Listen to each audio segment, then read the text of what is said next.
اعوذ باللہ من الشیطان الرجیم بسم اللہ الرحمن الرحیم نحمدہ و نصلی علی رسولہ الکریم اما بعد۔ آئیے آج اذان کے موضوع پر بات کرتے ہیں۔ سوال ہے کہ اذان کی حقیقت کیا ہے، اذان کی شروعات کب سے ہوئی اور کیوں ہوئی، مؤذن اذان دیتے ہوئے اپنے کان میں انگلی کیوں ڈالتا ہے، اذان ختم ہوتے ہوئے صرف لا الہ الا اللہ کیوں ہے اور محمد رسول اللہ کیوں نہیں ہے آخر میں، اور پانچواں یہ کہ مؤذن اذان میں جب حی علی الصلاۃ حی علی الفلاح کہتا ہے تو اپنے گردن دائیں اور بائیں کیوں گھماتا ہے، اس کے پیچھے کیا کچھ راز بھی ہے۔ تو آئیے ان سوالات کے جوابات ڈھونڈنے کے لیے ایک بہترین نشست کرتے ہیں اور اپنے دوستوں اور صوفیانہ مجلس میں بیٹھ کر آن لائن ڈسکشن گروپ کے ذریعے سے جو بات چیت ہوئی ہے واٹس ایپ پر ہم لوگوں کی پورے دور دراز کے لوگوں کے بیچ، یوں کہیے کہ ہندوستان اور ہندوستان کے باہر رہنے والے اپنے تمام ٹیم کے بھائیوں اور ہمارے پیر بھائیوں اور ہمارے دوستوں کے حوالے سے جتنی باتیں ہوئی ہے اس کو آئیے ایک جمع کرتے ہوئے سب کے جوابات کو لیتے ہوئے اس پر تھوڑی سی چرچا کریں اور ان پانچوں سوالات کے جواب پر تھوڑی سی کنسیڈر کیا جائے اور سب مل کر کے اس کا جواب ڈھونڈیں۔ آپ تمامی حضرات سے گزارش ہے کہ اس کو بغور سماعت فرمائیے اور اس سے نتیجہ اخذ کیجیے، حالانکہ آخر میں کچھ نتیجے کے طور پر میں بھی اخذ کرنے اور آپ تک پہنچانے کی کوشش کروں گا انشاءاللہ تعالی۔ آئیے بسم اللہ کرتے ہیں۔ سب سے پہلے صوفی سید تاج الدین قادری صاحب نے ایک جواب دیا، کہا کہ اذان اسلام میں مقدس عبادت ہے جس کا آغاز نماز کے لیے کیا جاتا ہے۔ یہ وہ نماز ہے جو ایک مومن کی معراج ہے، اور اذان ایک دعوت ہے۔ اذان کیا ہے؟ ایک دعوت ہے جو مومنوں کے لیے اللہ کی طرف سے ہوتی ہے۔ اذان کے لغوی معنی خبردار کرنے کے ہیں۔ اذان کی شروعات ہجرت کے بعد پہلی ہجری میں ہوئی۔ ایک روایت میں ہے کہ آدم علیہ السلام کو جب زمین پر اتارا گیا تو انہیں گھبراہٹ ہوئی تو جبرائیل علیہ السلام نے اذان دی۔ یہ حوالہ انہوں نے پیش کیا ہے حلت الاولیاء جلد 5 صفحہ نمبر 127 حدیث نمبر 6566 کے حوالے سے انہوں نے یہ بات کہی ہے۔ اس کے بعد ہمارے دوسرے پھر بھائی ہیں جناب عظیم افضلی صاحب، دیکھیے کیا کہتے ہیں۔ اذان کے لفظی معنی دعوت کے ہوتے ہیں، اور یہ دعوت ہے حق کی طرف بلانے کا، سیدھے راستے پر چلنے کا، جیسا کہ مؤذن پکارتا ہے اللہ اکبر، یعنی اللہ بہت بڑا ہے، اس کے ذات کے علاوہ ہر شے فانی ہے اور تم اسی کی طرف لوٹ کر جاؤ گے۔ پھر صدا آتی ہے اشہد ان لا الہ الا اللہ اشہد ان محمد رسول اللہ، یعنی کہ کہہ دو کہ اللہ کے سوا کوئی معبود نہیں، کوئی موجود نہیں، اس کی عبادت کرو اور تم گواہی دو کہ محمد صلی اللہ علیہ وسلم اللہ کے رسول ہیں۔ یعنی اذان دینے والا گواہی دیتا ہے کہ اللہ کے رسول صلی اللہ علیہ وسلم ہیں، اور دعوت اس بات کی دی جاتی ہے کہ آئیے آپ بھی اس بات کا اقرار کیجئے اور تم ان کی طرف جاؤ اور ان کی طرف اطاعت کرو، یعنی آپ ان کی طرف آئیں اور ان کی اطاعت کریں۔ پھر صدا آتی حی علی الصلاۃ، اور تم صلاۃ کی طرف آؤ اور صلاۃ قائم کرو۔ صلاۃ کیا ہے؟ اہل نظر خوب جانتے ہیں، صلاۃ دیدار ہے۔ پھر اذان میں صدا آتی ہے حی علی الفلاح، آؤ کامیابی کی طرف، اور وہ کامیابی کیا ہے؟ وہ کامیابی اللہ اور رسول صلی اللہ علیہ وسلم کا قرب حاصل کرنا ہے، راضی برضا ہونا ہے۔ دوسرے سوال پر انہوں نے کہا کہ جب مکہ میں ایمان والوں کی تعداد بڑھنے لگی تو لوگوں نے ایک ساتھ مل کر جماعت میں عبادت کرنے لگے۔ اس سے پہلے سب لوگ الگ الگ چھپ چھپ کر اپنے گھروں میں عبادت کرتے تھے، اسی لیے ان کو ایک طریقے کی ضرورت ہوئی تاکہ سب کو ایک ساتھ ایک مقام پر جمع کیا جا سکے۔ اس میں سب نے اپنے اپنے مطابق مشورہ دیا، کسی نے کہا کہ اونچے جگہ پر آگ لگایا جائے، کسی نے کہا کہ نگاڑا بجایا جائے، وغیرہ وغیرہ۔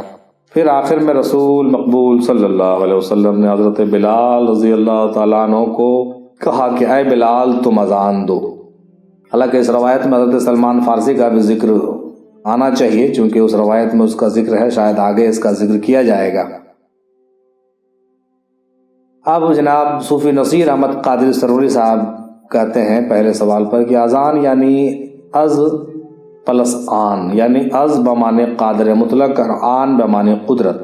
ظاہری اذان کی آواز کا تعلق خدا کی قدرتی آواز سے ہے جو اپنے سر کے اندر ہمیشہ گونجتی رہتی ہے۔ جو اپنے سر کے اندر ہمیشہ گونجتی رہتی ہے، جس کے طرف ہر انسان کو متوجہ ہونا ہے۔ یہ وہی قدرتی آواز ہے، یہ وہی ندا ہے جو ازل سے ہے اور ابد تک رہے گی۔ اسی آواز کی نشانی ظاہری اذان ہے جو کہ ظاہری نماز کی طرف بلاوا ہے، اور یہ اذان ہمیں پیدا ہوتے ہی سنائی جاتی ہے اور ہر روز بھی سنائی جاتی ہے، تاکہ ظاہری اذان کی آواز سے اور ظاہری نماز کی نشانی سے ہم باطنی آواز اور باطنی نماز کی طرف رخ کر سکیں اور قائم کر سکیں، حقیقت کی طرف لوٹ آئیں۔ دوسرے سوال پر انہوں نے کہا کہ حقیقت میں باطنی اذان کی شروعات ازل میں ہوئی جب کچھ بھی نہیں تھا، اور اس ظاہری نشانی والی اذان کی شروعات 1400 سال پہلے حضور مقبول صلی اللہ علیہ وسلم نے باطنی آواز کی نشانی کے طور پر مکہ شہر کے کعبے کے چھت پر حضرت بلال رضی اللہ تعالیٰ عنہ سے دلوائی اور شروع کروائی۔ ماشاءاللہ۔ تیسرے سوال پر انہوں نے کہا کہ مؤذن اپنے کان میں انگلی ڈال کر بتاتا ہے کہ وہ باطنی آواز صوت سرمدی تمہارے اسی سر میں ہے۔ صوت سرمدی کہاں ہے؟ تمہارے اسی سر میں موجود ہے، سارا بھید اسی وجود کے اندر ہے۔ اللہ اکبر۔ چوتھے سوال پر کہتے ہیں کہ سر کے اندر جو آواز ہے، ندا ہے، وہ ہو کی ہے، جو کہ اسی قادر مطلق اللہ کی طرف سے ہے۔ اس لیے اذان کے شروع میں اللہ اکبر اور آخر میں لا الہ الا اللہ ہے۔ ماشاءاللہ، بہت معرفتی طریقے سے آپ نے اس کا جواب پیش کیا ہے۔ آپ کا شکریہ، اور اس کے پہلے والے بھائیوں کا بھی شکریہ ادا کرتے ہیں۔ اب صوفی جناب گوہر علی شاہ قادری صاحب بابا اسحاق فرماتے ہیں کہ اذان کے ذریعے ہمیں کامیابی کی طرف بلایا جاتا ہے۔ اذان کی صدا 24 گھنٹہ گونجتی رہتی ہے اور ہمیں رب کائنات کی طرف متوجہ ہونے کے لیے کہتی ہے، یاد دلاتی ہے۔ اذان ہر خاص و عام کے لیے ہے۔ انہوں نے کہا کہ طریقت، حقیقت اور معرفت میں جسم کی اذان قافلوں کو آواز دے کر بلانا ہے، جسم کی اذان قافلوں کو آواز دے کر بلانا ہے۔ قلب کی اذان علم کا ظہور ہے، روح کی اذان قبولیت ہے، اور اسرار کا اذان رازدار کا اعلان ہے۔ الحمدللہ۔ مزید حقیقتیں مرشد کامل سے حاصل ہوگی۔ اس کے علاوہ جو باتیں اور جاننے کی ہیں وہ مرشد کامل ہی بتائیں گے۔ پھر دوسرے سوال پر کہتے ہیں پہلے اذان نہیں ہوا کرتا تھا، پھر ایک صحابی رسول صلی اللہ علیہ وسلم کو اذان کے الفاظ بصارت ہوئی، تب رسول صلی اللہ علیہ وسلم نے حضرت بلال کو رضی اللہ تعالیٰ عنہ کو ان الفاظ سے اذان دینے کا حکم دیا، جیسا کہ اوپر بھی ذکر ہو چکا ہے، اسی کے بارے میں یہ کہہ رہے ہیں۔ بہت شکریہ ادا کرتے ہیں آپ کا محترم۔ اب صوفی مزمل منیر صاحب کہتے ہیں کہ اذان کی حقیقت یہی ہے کہ اس میں ازل سے لے کر ابد تک پوری کی پوری باتیں پوشیدہ ہیں۔ اذان میں پوری کہانی ہے۔ قرآن کریم میں ہے کہ کل من علیہا فان ویبقی وجہ ربک ذو الجلال والاکرام، سب کچھ فنا ہو جائے گی، صرف رب کی ذات باقی رہے گی۔ یوم ازل میں اس نے اپنے ربوبیت کو ظاہر کیا، اسی وجہ سے اذان میں سب سے پہلے اللہ اکبر ہے اور آخر میں لا الہ الا اللہ ہے کہ سب فنا ہو جائے گی، باقی صرف اللہ کی ذات رہے گی۔ مزید انہوں نے کہا کہ ایک اذان ظاہر کی ہے اور ایک اذان باطن کی ہے۔ باطن کی اذان صوت سرمدی بن کر ولیوں کو سنائی دیتی ہے اور دعوت دیتی ہے، معراج کی طرف بلاتی ہے، اللہ اکبر، تاکہ مومن اپنی اصل صلاح تک پہنچے اور معراج کو حاصل کرے۔ مزید کہا کہ پانچوں کلمے کا مغز اذان ہے۔ پانچوں کلمے کا مغز کیا ہے؟ اذان ہے، اور اذان ایمان والوں کے لیے ہے۔ ظاہری اذان کچھ اور ہے، باطنی اذان کچھ اور ہے۔ مؤذن اپنی گردن دائیں اور بائیں گھماتا ہے اور تمام مخلوق کو دعوت دیتا ہے اور کہتا ہے کہ حی علی الصلاح حی علی الفلاح۔ بہت شکریہ جناب منیر صاحب آپ کا۔ اب صوفی مزمل احمد قادری سروری صاحب کہتے ہیں پہلے سوال پر کہ اذان اللہ تعالیٰ کی کبریائی کا بیان، ذکر الہی اور کلمہ شہادت کی گواہی ہے، جس کی پکار سے امت محمدیہ صلی اللہ علیہ وسلم کو 5 وقت نماز کی طرف متوجہ کرایا جاتا ہے اور کامیابی و کامرانی اور فلاح کی طرف بلایا جاتا ہے۔ طریقت میں نشانیوں کے ساتھ اذان کی حقیقت اور اس کی معرفت کا دیدار محسوس کرایا جاتا ہے۔ مرید اپنے محنت اور عشق سے اپنے پیر کامل سے راز پا سکتا ہے۔ مزید انہوں نے کہا کہ اذان کے لغوی معنی ہے پکارنا، خبردار کرنا، سنا دینا۔ شریعت میں اذان کی تعریف یہ ہے کہ الفاظ مخصوصہ کے ساتھ نماز کے وقت ہونے کی خبر دینے کا نام اذان ہے۔ دوسرے سوال پر کہتے ہیں کہ حضور صلی اللہ علیہ وسلم نے پوری اذان معراج کی رات سنی تھی، لیکن آپ کو حکم نہیں تھا کہ اذان کو نماز میں مقرر کیا جائے۔ یہی وجہ تھی کہ حضور صلی اللہ علیہ وسلم جب تک مکہ میں رہے اذان کے بغیر نماز ادا کرتے رہے۔ جب مکہ سے مدینہ منورہ ہجرت فرما گئے اور مدینہ میں مسجد تعمیر ہونے کے مسلمانوں کو نماز کی طرف پکارنے کے لیے وہی آئی کہ معراج کی رات جو اذان آپ نے سنی تھی وہی مقرر ہو، اس طرح اذان کی شروعات ہوئی۔ امام بخاری رحمۃ اللہ علیہ نے صحیح بخاری میں 2 آیتیں ذکر کی ہیں، ایک سورہ مائدہ کی آیت نمبر 58 اور سورہ جمعہ کی آیت نمبر 9۔ یہ دونوں آیات مدنی ہیں۔ اس سے امام بخاری کے 2 مقصد ہیں، ایک یہ کہ اذان کا ثبوت قرآن میں ہے، اور دوسرا یہ کہ اذان مدینہ منورہ میں شروع ہوئی۔ ماشاءاللہ، بہت بہتر بات کہی آپ نے۔ تیسرے سوال پر انہوں نے فرمایا کہ شریعت کے نظر سے اگر دیکھیں تو مؤذن اذان دیتے ہوئے شہادت کی انگلی اپنے کان میں اس لیے ڈالتا ہے تاکہ اپنی آواز کو معمول سے زیادہ بلند کرے اور دور سے دیکھنے والے اذان کو سن سکیں اور پہچان سکیں، اور اگر بہرا شخص دیکھے تو معلوم ہو جائے کہ مؤذن اذان کہہ رہا ہے۔ اور طریقت، حقیقت اور معرفت کے حوالے سے دیکھا جائے تو دونوں کانوں میں شہادت کی انگلی ڈالتے ہوئے اذان دینا اس بات کی گواہی دینا ہے کہ ساری کائنات انسان کے وجود میں ہے۔ ساری کائنات کہاں ہے؟ انسان کے وجود میں ہے، جس کا انتظامیہ دونوں کانوں کے درمیان سر میں ہے۔ بالکل صحیح حق ہے، یعنی گنج مخفی ہے، جہاں سے ہو کی پکار سے لے کر سب کچھ ذکر اور اذکار سے نظام چلتا ہے۔ اس کی تحقیق مرید اپنے کامل مرشد سے پا سکتا ہے یقیناً۔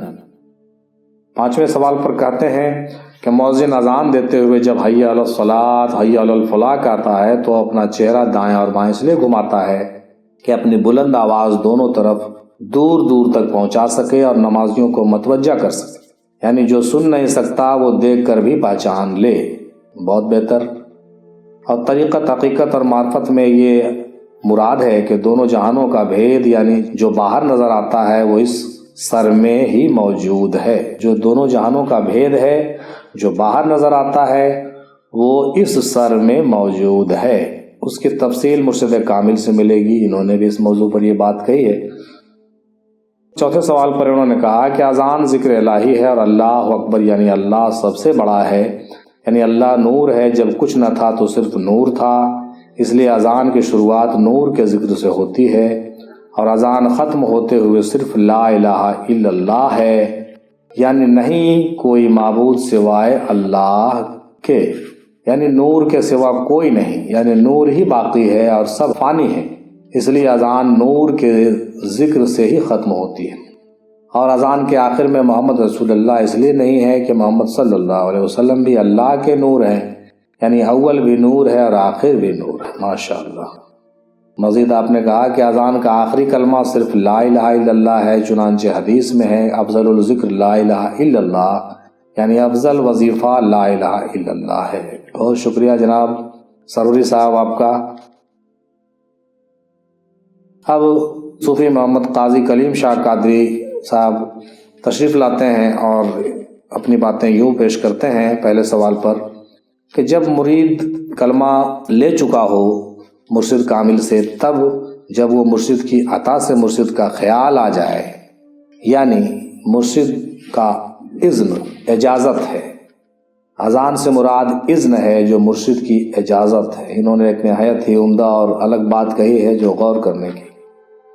دوسرے سوال پر کہتے ہیں کہ جب رسول صلی اللہ علیہ وسلم نے اپنے صحابیوں کو تعلیم اور اجازت عطا کی، سلطان الذکر کی، آج بھی مرشد کامل اپنے مرید کو اجازت عطا کرتے ہیں کہ مرید فنا فی شیخ سے فنا فی اللہ ہو جائے، مقام بقا باللہ تک مرید پہنچ جائے۔ تیسرے سوال پر کہتے ہیں کہ مؤذن ایک مقام ہے مرید کا، اور ہر مرید کو حقیقی معنوں میں مؤذن بننا چاہیے، اور مؤذن کی طرح دوسروں کو بھی دعوت طریقت دینی چاہیے۔ ماشاءاللہ۔ چوتھے سوال پر کہتے ہیں کہ اذان ختم ہوتے ہوئے صرف لا الہ الا اللہ ہے، کیونکہ بنا مرشد کامل کے ہر کوئی کلمے کا پہلے حصے کا ظہور ہے اس دنیا میں، جب مرشد ملے تب وہ پورا کلمہ بنتا ہے۔ اللہ اکبر۔ ہزاروں میں سے کوئی ایک جانشین بنتا ہے جو خود کو مٹا کر آپ خود مرشد بن جاتا ہے۔ بہت ہی عمدہ طریقے سے آپ نے جو ہے طریقت اور خانقاہی طریقے سے اس بات کو سمجھانے کی آپ نے کوشش کی محترم، آپ کا بہت شکریہ۔ 5ویں سوال پر کہتے ہیں کہ مؤذن اپنی گردن گھماتا ہے کیونکہ شریعت میں ظاہر کے آداب ہیں جو حقیقت کی طرف یعنی باطن کی طرف دعوت ہے۔ شریعت کا مؤذن کان میں انگلی دے کر آنکھیں بند کر کے لا کی تشریح کرتا ہے کہ لا میں ہی اللہ کا راز ہے، اسی میں سارے منزل ہے۔ بہت بہتر، بہت خوب، بہت اچھی بات آپ نے پیش کی محترم صوفی محمد قاضی کلیم شاہ قادری صاحب، آپ کا بہت شکریہ۔ اب صوفی امتیاز صاحب کہتے ہیں کہ اذان بظاہر نماز کے لیے ہوتی ہے مگر اذان میں کلمے کی حقیقت چھپی ہوئی ہے۔ اذان میں کلمہ ہے اور کلمے میں نماز ہے۔ اذان سے نماز ہے، نماز سے اذان ہے، اذان ہی نماز ہے، نماز ہی اذان ہے۔ واہ واہ، کیا بات کہا ہے امتیاز صاحب آپ نے۔ جس نے کلمے کی حقیقت جانا اس نے اذان اور نماز کی حقیقت بھی جان لیا۔ مرحبا، کیا بات فرمائی آپ نے۔ کلمے کی حقیقت ہر کسی پر ظاہر نہیں ہوتی۔ یا مرشد ہم نے تیرے عشق کی اذان سے ہی تیرے عشق کی یادوں میں نماز ادا کی، تیرے عشق کی یادوں میں نماز ادا کی۔ ماشاءاللہ آپ نے بہتر شعر پڑھی ہے۔ اب جناب صوفی عدیل احمد قادری صاحب تشریف فرما ہوتے ہیں اور اپنی تحقیق یوں پیش کرتے ہیں، فرماتے ہیں کہ اذان شریعت ہے۔ پس منظر تو سب جانتے ہیں کہ حضرت عمر رضی اللہ تعالیٰ عنہ کے اسلام لانے کے بعد سے شروعات ہوئی ہے۔ مزید انہوں نے کہا کہ زور لگا کر آواز دینے سے کان کا پردہ خراب ہو سکتا ہے، اس لیے کانوں میں انگلی ڈالی جاتی ہے۔ جیسے گویا یا قوال بھی بعض اوقات کانوں میں انگلی ڈال لیتے ہیں۔ اور گردن گھمانا کاندھے کے فرشتوں کو سنانا ہے، پہلے دائیں کو پھر بائیں کو۔ کاندھے پر جو فرشتے موجود ہوتے ہیں اس کو بھی سنانے سے مراد ہے، اس لیے مؤذن اپنے گردن کو گھماتا ہے۔ بالکل۔ مزید انہوں نے آگے کہا کہ اذان لا الہ الا اللہ پر ختم اس لیے ہے کہ اگر پورا کلمہ کہا جائے تو اذان مکمل نہ ہوگی بلکہ پھر سے شروع ہو جائے گی، کیونکہ اذان امر یعنی اذن یا دعوت ہے اللہ کی طرف اور شریعت سرکار صلی اللہ علیہ وسلم کی ہے، تو نماز کے لیے اذان سے ابتدا ہے۔ اور اس میں حقیقت کے روح سے جو نماز قائم کرنے کا حکم ہے اس میں تو اذان کا حکم نہیں ہے، اس لیے اذان شریعت ہی ہے۔ اذان کیا ہے؟ شریعت۔ انہوں نے کہا حقیقی نماز جب قائم ہو گئی تو اس میں 5 وقت اذان کی ضرورت نہیں رہتی، اذان کا کنسپٹ ہی شریعتی ہے۔ ماشاءاللہ، سبحان اللہ۔ جناب عدیل صاحب آپ نے بہت عمدہ بات فرمائی ہے اور بہت دن کے بعد آپ تشریف لائے، آپ کا بھی بہت بہت شکریہ، بہت شکریہ آپ کا۔ اب امیر افضلی صاحب نے حضرت علامہ اقبال رحمۃ اللہ علیہ کے اشعار کے حوالے سے اذان کے متعلق چند اشعار پیش کرنے کی کوشش کی ہے، آپ بھی سماعت فرمائیں۔ چنانچہ ہمارے استاد اور ہمارے مرشد دادا حضور رحمۃ اللہ علیہ کے روحانی پیشوا حضرت علامہ اقبال رحمۃ اللہ علیہ اس موضوع پر کیا کہتے ہیں وہ بھی اشعار کی صورت میں آپ سماعت فرمائیں۔ اذان ازل سے تیرے عشق کا ترانہ بنی، نماز اس کے نظارے کا ایک بہانہ بنی۔ بڑی باریک ہے واعظ کی چالیں، لرز جاتا ہے آواز اذان سے، رہ گئی رسم اذان روح بلالی نہ رہی، فلسفہ رہ گیا تلقین غزالی نہ رہی۔ وہ شب درد و شوز و غم کہتے ہیں زندگی جسے، اس کی سحر ہے تو کہ میں، اس کی اذان ہے تو کہ میں۔ سنی نہ مصر فلسطین میں وہ اذان میں نے، دیا تھا جس نے پہاڑوں کو راشۂ سیماب۔ کے صدیوں سے ہے تیری فضا بے اذان، کون سی وادی میں ہے کون سی منزل میں ہے۔ ناگاہ فضا بانگ اذان سے ہوئی لبریز، وہ نعرہ کہ ہل جاتا ہے جس سے دل کو سار۔ کیا تو نے شہرہ نشینوں کو یکتا، خبر میں نظر میں اذان سحر میں۔ پوشیدہ تیری خاک میں سجدوں کے نشاں ہیں، خاموش اذانیں ہیں تیری باد سحر میں۔ ہے میری بانگ اذان میں نہ بلندی نہ شکوہ، کیا گوارا ہے تجھے ایسے مسلمان کا سجود۔ زندہ دل سے نہیں پوشیدہ ضمیر تقدیر، خواب میں دیکھتا ہے عالم نو کی تصویر۔ اور جب بانگ اذان کرتی ہے بیدار، اسے کرتا ہے خواب میں دیکھی ہوئی دنیا تعمیر۔ بتا کیا تیری زندگی کا ہے راز، ہزاروں برس سے ہے تو خاک باز، اسی خاک میں دب گئی تیری آگ، سحر کی اذاں ہو گئی اب تو جاگ، سحر کی اذاں ہو گئی اب تو جاگ۔ احوال و مقامات پہ موقوف ہے سب کچھ، ہر لحظہ سالک کا زماں اور مکان اور، الفاظ و معنی میں تفاوت نہیں لیکن ملا کی اذاں اور مجاہد کی اذاں اور، ملا کی اذاں اور مجاہد کی اذاں اور، پرواز ہے دونوں کی سی ایک فضا میں، گردش کا جہاں اور ہے شاہی کا جہاں اور۔ یہ سحر جو کبھی فردا ہے کبھی ہے امروز، نہیں معلوم کہ ہوتی ہے کہاں سے پیدا، وہ سحر جس سے لرزتا ہے شبستان وجود، ہوتی ہے بندہ مومن کی اذاں سے پیدا۔ اگرچہ بت ہے جماعت کی آستینوں میں، مجھے ہے حکم اذاں لا الہ الا اللہ۔ عجیب نہیں کہ خدا تک تیری رسائی ہو، تیری نگاہ سے ہے پوشیدہ آدمی کا مقام، تیری نماز میں باقی جلال ہے نہ جمال، تیری اذاں میں نہیں ہے میری سحر کا پیام، تیری اذاں میں نہیں ہے میری سحر کا پیام۔ ابھی آپ حضرت علامہ اقبال کے بہت ہی زبردست اثار اذان اور نماز کے حوالے سے سماعت فرما رہے تھے، جس کو پیش کیا تھا امیر افضلی صاحب نے بڑے ہی عمدہ طریقے سے۔ اب آئیے آخر میں اپنے نظریات پر بھی تھوڑی سی بات کرتے چلیں۔ نظریات کیا ہے؟ صرف آپ ہی کی ترجمانی ہے، ورنہ اور کچھ الگ بات نہیں ہے۔ البتہ حضرت میم ہندی شاہ افضل رحمۃ اللہ علیہ کے حوالے سے بھی کچھ بات ہوگی انشاءاللہ تعالی۔ پیدا ہوئے اذان ہوئی، مرے تو ہوئی نماز، اتنے سے فاصلے کو کہتے ہیں زندگی۔ پیدا ہوئے اذان ہوئی، مرے تو ہوئی نماز، اتنے سے فاصلے کو کہتے ہیں زندگی۔ میرے بھائی، اذان دراصل نماز کے جانب بلانے کا اور کامیابی کے جانب بلانے کا اعلان ہے، ندا ہے، پکار ہے، اور کیا ہے۔ اس کی شروعات مدینے میں ہوئی، جس کا ذکر اوپر آپ تمامی بھائیوں نے سماعت فرمایا، اور جہاں تک کان میں انگلی ڈالنے کی بات ہے تو اس کا بھی تذکرہ اوپر وضاحت کے ساتھ ہوا ہے، مگر میرے فکر کے مطابق کچھ باتیں سماعت فرماتے چلیے۔ میرے فکر کے مطابق ہمارا کان ہمارے وجود کا ایک اہم مقام ہے۔ ہمارا کان کیا ہے؟ ہمارے وجود کا ایک اہم مقام ہے، جہاں سے ہم کسی بات کو سنتے ہیں، اور یہ ایک نشانی بھی ہے لوح کی صورت میں، جس میں یہ بھی اشارہ کیا جاتا ہے کہ کان کے بناوٹ کی طرف بھی غور کرنا چاہیے، اور وجود کے ہر نقص و نگار کے جانب توجہ مبذول کرنی چاہیے، کیونکہ اللہ کے توحید کا راز اور بھید ہمارے وجود سے بھی ظاہر ہے، جیسا کہ اوپر تفصیلی ذکر کر چکے ہیں بہت سارے بھائی ہمارے۔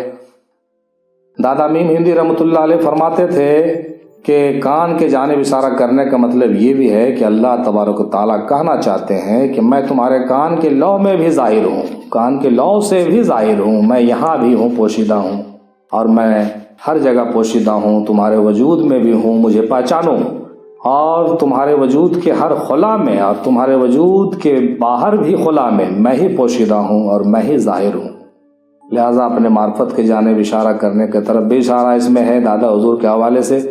دادا حضور خلا کے موضوع پر ایک تحقیقی اور تبصراتی وضاحت میں فرماتے ہیں کہ خلا یعنی خالی جگہ اصل چیز ہے، اور سارا بھید اسی خلا میں چھپا ہوا ہے، یعنی جو کچھ نہیں ہے وہی سب کچھ ہے، اور جو سب کچھ ہے وہی کچھ نہیں ہے۔ مطلب جو کچھ نہیں ہے وہی سب کچھ ہے، اور جو سب کچھ ہے وہی کچھ نہیں ہے، یعنی جو زیرو ہے وہی ہیرو ہے، اور جو ہیرو ہے وہ زیرو ہے۔ یہ ایک الگ کنسیپٹ ہے، اس پر نہایت ہی تبصرہ کرنے کی ضرورت ہے، غور کرنے کی ضرورت ہے۔ جو معرفت کے طریقے سے بحث کر کے بات کر کے اگر غور کیا جائے تو انشاءاللہ تعالی بہت سارے راز کی افشائی ہوتی ہے اس میں۔ چنانچہ غالب صاحب نے بھی کہا تھا کہ ڈبویا مجھ کو ہونے نے، نہ میں ہوتا تو کیا ہوتا، ہے نا بھائی۔ چنانچہ ہم اپنے وجود کے ہر خالی جگہ پر غور کریں تو پتہ چلے گا کہ اس کے بغیر جینا دشوار ہو سکتا ہے، یعنی زندگی اسی خلا میں پوشیدہ ہے۔ اگر ہمارے کانوں میں خلا نہ ہو تو کیا ہم سن سکتے ہیں؟ ہرگز نہیں۔ اگر ہمارے ناک میں دو خالی جگہ نہ ہو، خلا نہ ہو، تو کیا ہم سانس لے سکتے ہیں؟ ہرگز نہیں۔ یا اگر ہمارے منہ میں خالی جگہ نہ ہو تو کیا ہم کھانا کھا سکتے ہیں؟ ہرگز نہیں۔ یا پھر ہمارے وجود کے اندر مختلف مقامات پر جا بجا خلا نہ ہو، خالی جگہ نہ ہو، تو کیا ہم زندگی کا تصور بھی کر سکتے ہیں؟ کیا زندگی کا نظام چل سکتا ہے؟ یقیناً نہیں۔ یا پھر یوں سمجھیں کہ اگر کمرے میں ہی خالی جگہ نہ ہو تو کیا ہم رہ سکتے ہیں؟ بالکل نہیں۔ دنیا میں جینے کے لیے بھی ہمیں خالی جگہ کی ضرورت ہوتی ہے۔ لہٰذا میم ہندیز رحمۃ اللہ علیہ نے ہمیں خلا پر غور کرنے کی دعوت دی ہے۔